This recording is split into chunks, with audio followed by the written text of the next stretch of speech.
How on earth did we get here? From a world lit by whale oil lamps to a global economy that runs on petroleum. Well, today, we're going to unpack the incredible 150-year story of big oil. It's a real saga of innovation, chaos, and consolidation that literally shaped the world we live in. So where does a story this huge even start? Well, it's probably not what you're thinking. Not in some flashy corporate boardroom or out in a Middle Eastern desert, but with a really simple, universal problem that pretty much everyone faced back in the mid-19th century. All right, first up, we're heading to Pennsylvania to find that initial spark, because before oil was king, the world was, and I mean this literally, running out of light. And that created this massive opportunity for anyone who could figure out how to solve that one basic problem. Think about it. In the mid-1800s, just lighting your house was a huge headache. The best stuff, whale oil, was getting insanely expensive because, well, we were running out of whales. And the other options, things like camphene lamps, they were super dangerous and known for starting fires. The world was facing a real energy crisis, and it was desperate for a cheap, safe, and plentiful way to just push back the darkness. And then the solution came from this quiet little creek in Pennsylvania. In 1859, a guy named Edwin L. Drake, who wasn't even an engineer, by the way, tried something totally new. Everybody else was just skimming oil off the ground, but he decided to drill for it. He used techniques from salt well drilling and, this is the key part, he drove an iron pipe down into the ground to keep the hole from collapsing. People mocked him for it. They called it Drake's Folly, but at just under 70 feet deep, he hit oil.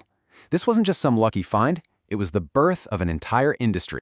The impact was, it was immediate and absolutely staggering. Drake's well kicked off the Pennsylvania oil rush, a frenzy that was right up there with the California gold rush. Towns just exploded overnight. And get this for scale. In just 6 years, this one little region of Pennsylvania was pumping out over 80% of the entire world's oil supply. Almost all of it was getting refined into kerosene to light up the night. Okay, so Section 2, Rise of the Octopus. This explosive growth, it created a brand new problem, just utter chaos. The industry was like the Wild West. Thousands of independent producers, crazy price swings, speculation everywhere. It was a problem just waiting for someone to come in and solve it with some ruthless efficiency. And that someone was John D. Rockefeller. He saw that the real power wasn't in drilling for oil, it was in refining it and moving it. So he executed this methodical, four-step plan to bring order to the chaos. First, he started buying up all the little refineries. Second, he used his huge scale to get these secret sweetheart deals with the railroads, which let him basically starve his competition. Third, he integrated vertically, controlling everything from the refinery to the sale. And then finally, in 1882, he made it official and created the Standard Oil Trust. And the result of that strategy? Total dominance. By 1890, the chaos was gone, sure, but it was replaced by one company having an unbelievable amount of control. Standard Oil had its hands on a staggering 90% of all the refined oil in the U.S. One guy, one company, had completely tamed the industry. But, in solving the problem of chaos, Rockefeller created a brand new one. The public and politicians started to see Standard Oil not as some efficient machine, but as a monster monopoly, a giant octopus like you see in the political cartoons from back then, with its tentacles wrapped around the entire economy, just squeezing out anybody who got in its way. Which brings us right to Section 3, the Trust Busters. Because let's be honest, an octopus that big and powerful, it's going to attract some hunters. The charge against the company was led by journalists like Ida Tarbell, and for her, it was personal. Her own father was an independent oil man who had been driven out of business by Standard Oil. In this groundbreaking series she started in 1902, she just meticulously laid out all the company's unfair and unethical business tactics. Her work was a sensation, and it completely galvanized public opinion against Rockefeller's empire. Now, Tarbell's journalism was part of this much bigger wave of reform. The legal tools were already being put in place, like the Sherman Antitrust Act back in 1890. Her series just poured gasoline on the fire, leading directly to the Justice Department suing Standard Oil in 1909. The whole fight came to a head in 1911 with a landmark Supreme Court decision. So let's just crystallize the situation right before that decision. The year is 1911. The entire American oil industry is dominated by one single company, a single giant. And then the Supreme Court's ruling comes down, and that one company was shattered into 37 separate companies, all supposed to compete with each other. It was the biggest, most important corporate breakup in history. But here's the fascinating twist. Breaking up the octopus didn't exactly kill it. It just created a whole bunch of smaller but still incredibly powerful octopuses. And the companies that came out of it, well, their names you'll definitely recognize. Standard Oil of New Jersey, that became Exxon. Standard Oil of New York, that became Mobil. And Standard Oil of California, that became Chevron. The DNA of the original trust was now spread all throughout the industry. All right, Section 4, deeper and sideways.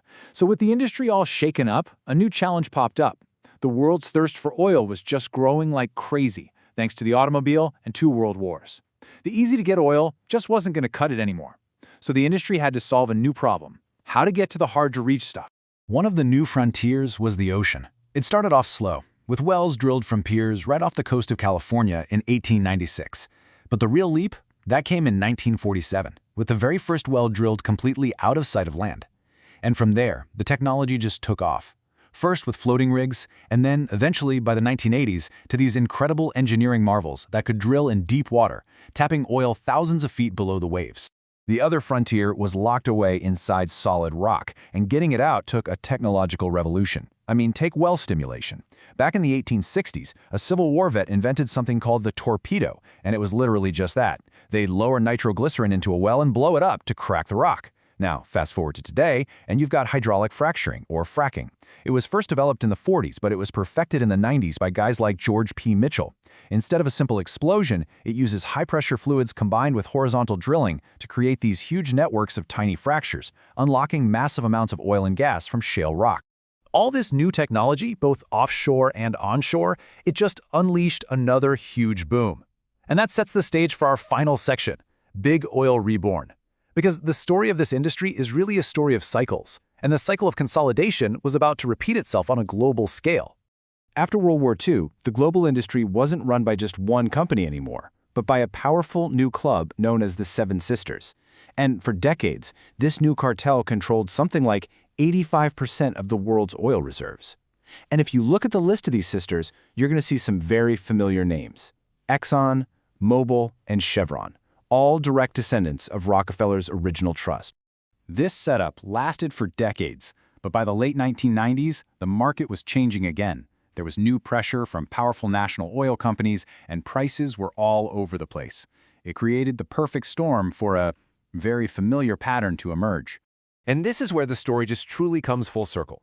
Starting in 1998, this huge wave of mergers swept through the industry, creating the companies we now call the supermajors. You had BP buying Amoco, Chevron buying Texaco, Conoco and Phillips getting together, but the most symbolic merger of them all happened in 1999, when Exxon bought Mobil, reuniting the 2 largest pieces of the original Standard Oil empire, almost 90 years after they were forced to break up. So when you step back, you see this 150-year story that's just defined by a repeating pattern.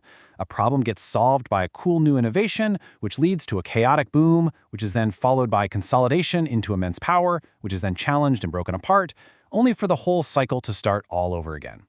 And that leaves us with one final, huge question to think about. As the world tries to navigate a new energy transition, what cycle comes next?